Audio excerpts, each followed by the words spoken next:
Hello മക്കളെ, അപ്പോൾ എൻ്റെ കുട്ടികൾക്ക് എല്ലാവർക്കും കുറച്ചൊരു സങ്കടമുള്ളൊരു കാര്യമാണ് പക്ഷെ പറയുന്നത്. അതായത് ചിലപ്പോൾ കുറേ പേര് 2 ദിവസം ലീവ് കിട്ടും എന്നൊക്കെ പറഞ്ഞിരിക്കുകയായിരിക്കും അല്ലേ. വ്യാഴാഴ്ച കലണ്ടർ ലീവ് ഉണ്ട്, അതുപോലെ വെള്ളിയാഴ്ചയാണ് മുഹറം വരുന്നത്. അങ്ങനെയാണ് ഈ 2 ദിവസം ലീവായിരിക്കും എന്ന് കരുതിയിരിക്കുന്നവർക്ക് ഒരു സാഡ് ന്യൂസ് ആണ്. അതായത് നമ്മുടെ വ്യാഴാഴ്ച പ്രവൃത്തി ദിനമായിരിക്കും.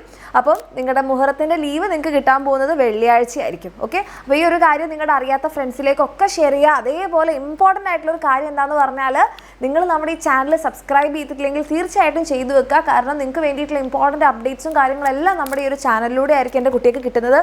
മറ്റൊരു കാര്യം എന്ന് പറഞ്ഞിട്ടുണ്ടെങ്കിൽ 5 മുതൽ 10 വരെ ക്ലാസ്സിലുള്ള മക്കൾക്ക് ശനിയാഴ്ച പ്രവൃത്തി ദിനമാണ്. 1-ാം ക്ലാസ് മുതൽ 4-ാം ക്ലാസ് വരെയുള്ള മക്കൾക്ക് ലീവായിരിക്കും. പക്ഷേ 5-ാം ക്ലാസ് മുതൽ 10-ാം ക്ലാസ് വരെയുള്ള മക്കൾക്ക് ശനിയാഴ്ച വർക്കിംഗ് ഡേ ആയിരിക്കും. ഓക്കെ, അപ്പം വെള്ളിയാഴ്ച ലീവാണെന്ന് കരുതി ശനിയാഴ്ച ലീവാണെന്ന് കരുതരുത്. 3 ദിവസം അടുപ്പിച്ച് ലീവൊന്നുമില്ല. വ്യാഴാഴ്ച വർക്കിംഗ് ഡേ ആണ്, വെള്ളിയാഴ്ച ലീവാണ്, ശനിയാഴ്ച വർക്കിംഗ് ഡേ ആണ്. ഓക്കെ, അപ്പോൾ ഈ ഒരു കാര്യങ്ങൾ എൻ്റെ മക്കൾ എന്ത് ചെയ്യുക, വേഗം നിങ്ങളുടെ ഫ്രണ്ട്സിലേക്കൊക്കെ ഷെയർ ചെയ്യുക. എല്ലാവരും ഈ കാര്യം ഇൻഫോം ചെയ്യുക. കാരണം വ്യാഴം വെള്ളിയും ലീവാണ്, ശനിയും ലീവാണെന്നൊക്കെ കരുതി അടുപ്പിച്ച് 4-5 ദിവസം ലീവ് കിട്ടിയെന്നുള്ള സന്തോഷത്തിലിരിക്കുന്നവർക്ക് നമുക്ക് ഈ ഒരു ഇൻഫോർമേഷൻ കൂടി ഷെയർ ചെയ്യാം. ഓക്കെ.